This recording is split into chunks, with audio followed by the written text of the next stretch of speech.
Dandelion honey is a special monofloral honey made from dandelion nectar, mainly from Taraxacum officinale and Taraxacum laevigatum. To be considered monofloral, it needs at least 10% nectar from these flowers. Purity ranges from 5% to 65%. Pure dandelion honey is thick and golden yellow, darkening as it crystallizes.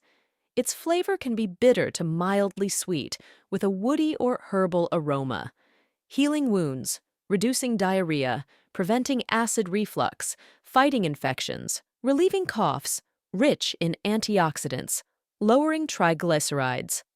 Unlike processed honey, raw dandelion honey retains bee pollen, propolis, and other beneficial compounds.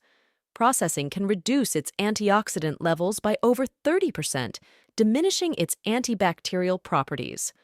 Remember, never give raw honey to children under 1 year old due to the risk of infant botulism. Dandelion honey, more than a sweet treat, it's a natural powerhouse of health benefits.